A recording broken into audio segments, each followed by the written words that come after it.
भागते हुए मन मेहनती और भागती हुई महिला मनमौजी, ऐसा क्यों? मेघा, आज घर जल्दी आ जाना, चाचा चाची जी आ रहे हैं। परिवार के साथ खाने में वैरायटी पसंद है, जल्दी आकर किचन संभाल लेना आज। वैसे तो हर दिन मन का ही करती हो। सरला जी ने अपने बहू मेघा को घर से निकलने से पहले सख्त हिदायत दी। ठीक है माँ, और हाँ, सब्जी फल पनीर आदि याद करके लेते आना, सरला जी ने कहा। मेघा ने शांति से सिर्फ सर हिला दिया और चली गई। मेघा सरकारी दफ्तर में अकाउंटेंट है। साल के कुछ महीने ऑफिस का काम बहुत ज़्यादा हो जाता है और कुछ दिनों से ऑडिट के कारण वह काफ़ी व्यस्त चल रही थी। उसे यह सरकारी पति मनोज के आकस्मिक मृत्यु के बाद उसकी जगह पे मिली थी।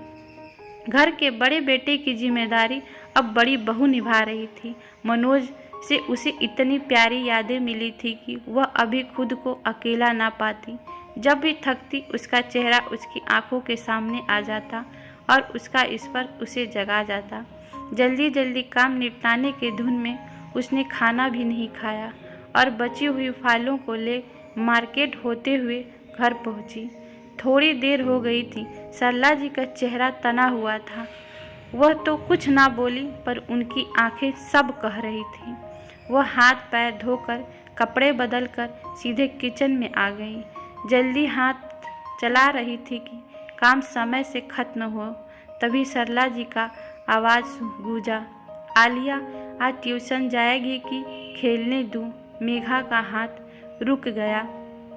थोड़ी देर के लिए अपनी 8 साल की बच्ची आलिया को वह खुद पढ़ाती थी और पड़ोस के शिक्षिका से ट्यूशन भी दिलाती, क्योंकि कभी कभी वह काम में इतना व्यस्त होती कि उसके पास समय ना होता। वह खुद ही ट्यूशन डांस क्लासेस के लिए ले जाती, पर कभी कभी उसे सरला जी की मदद लगती थी, जिससे सरला जी चिढ़ जाती थी। आज रहने दीजिए माँ जी, आलिया घर पे ही रहेगी, मैं पढ़ा दूंगी, कहते हुए मेघा फिर से हाथ चलाने लगी। नियत समय से पहले ही चाचा जी सब परिवार आ गए। मेघा स्वागत सत्कार में लग गई। सभी बातों में मशगूल थे, बस फरमाइश आ रही थी। मेघा के पास सहयोग के लिए कोई न था। बहू ने साड़ी पहननी छोड़ दी क्या? नौकरी लगते ही चाचा जी ने मेघा की ओर देखते हुए कहा, जो सूट दुपट्टे में भाग भाग कर काम कर रही थी। और यह क्या, आलिया कितनी कमज़ोर दिख रही है, समय नहीं देती क्या बहू? अरे यह लड़की है, समय दो इसे, अभी से सब कुछ सिखाना ही होता है। चाची ने फिर से कटाक्ष किया। अरे भाभी, क्या बोले?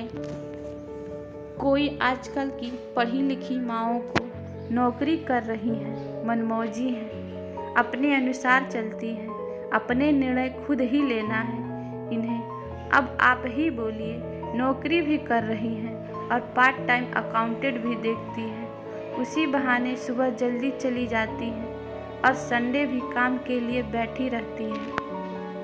कभी कभी तो संडे भी ऑफिस चली जाती। जिम्मेदारियां उठाने के लिए समय तो देना ही पड़ता है, पर अब क्या कहें, मनोज था तो सबका ख्याल रखता था, बहुत मेहनत था मेरा बेटा, आखिर यह नौकरी भी तो उसी की है। सरला जी ने तीखी टिप्पणी की।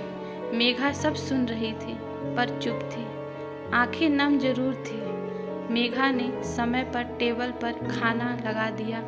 खाना खाते खाते सरला जी और चाची जी कटाक्ष से चूक नहीं रही थी। खाना खाकर सभी बैठक में चले गए। जाने से पहले चाचा जी ने सरला जी से कहा, बहू को ज़्यादा छूट ना दे छोटी, जब हंसाई हो उससे पहले लगाम कस ले, मन मर्जी करेगी तो किस किस के मुँह रोकेगी। हाँ ठीक है, नौकरी से घर चला रही है, पर जिम्मेदारियाँ और भी तो हैं। सारा दिन नौकरी करेगी तो परिवार को समय कब देगी? अभी से संभाल ले चाची जी। चाची जी ने सरला जी को हिदायत दी। माफ़ कीजिए माँ जी, चाची जी, सिर्फ एक सवाल का जवाब चाहिए। दौड़ भाग करते हुए मर्द मेहनती लगते हैं और दौड़ भाग करती हुई औरतें मनमौजी क्यों लगती हैं।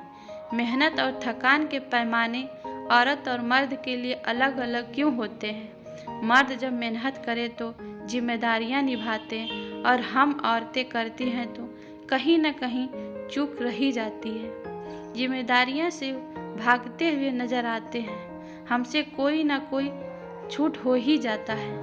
ऐसा दूसरों को लगता है, पर हम सारे सिरे पकड़ के ही रखते हैं। बस नज़रिए की बात है और सही सोच की।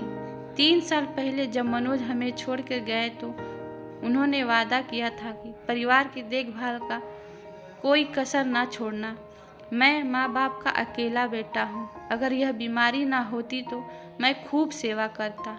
कोई नहीं, उनकी देखभाल को मैंने सरकारी नौकरी पर मेरी तनख्वाह मनोज से कम है। घर के खर्चे भी काफ़ी बढ़ गए। आलिया की बड़ी हो रही है, उसकी एक्स्ट्रा क्लासेस, पापा जी की दवाइयाँ और रेगुलर मेडिकल स्टेज की खर्चों की जिम्मेदारियों को पूरा करने के लिए ही तो मैं 2 जॉब करती हूँ।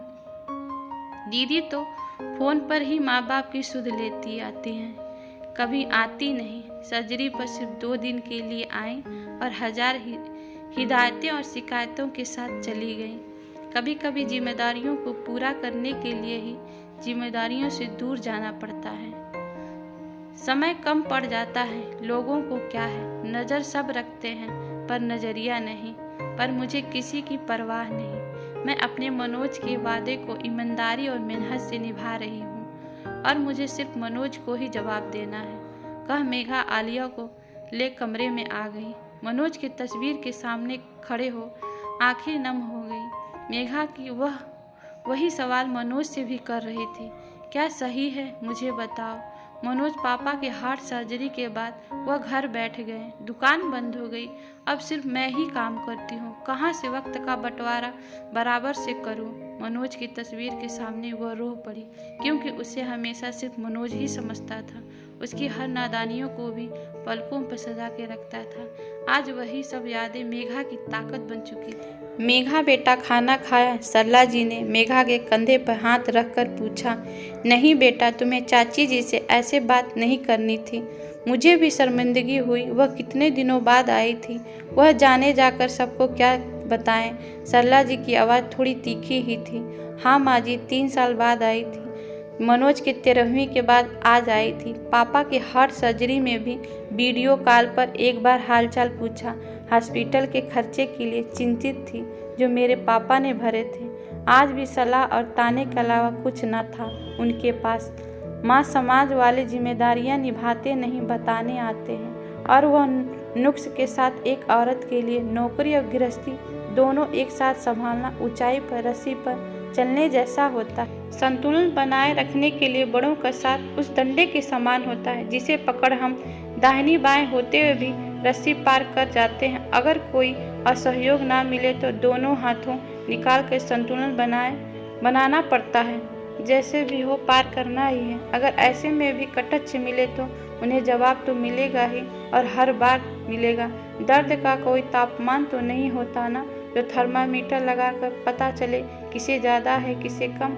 आपको बेटे की तकलीफ़ है तो आप रूखी हो जाती हैं, समझती हूँ, पर तकलीफ़ तो मुझे भी है।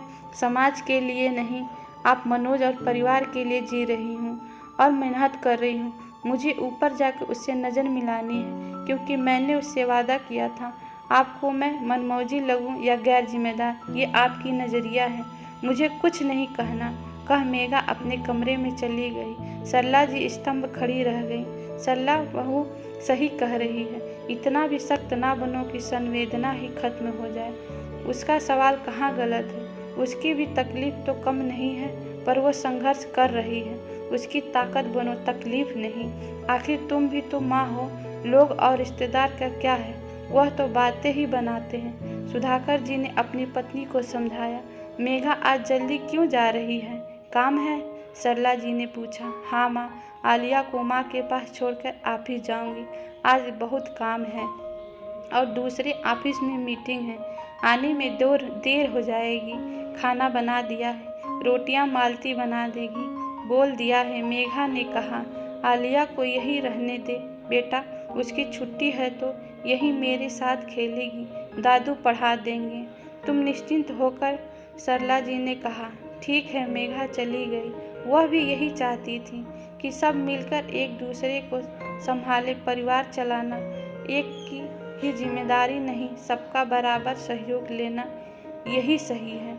हर कहानी सिर्फ कहानी नहीं, कुछ संदेश, कुछ सवाल होते हैं, कुछ मर्म, कुछ दर्द होते हैं। यह एक मेघा का ही नहीं, हर उस मेघा का सवाल है जो एक गृहिणी या एक वर्किंग ह्यूमन या फिर दोनों जिम्मेदारियों तो हम औरतों को बढ़ती जा रही है, पर समय की पाबंदी और कटच आज भी वही क्यों।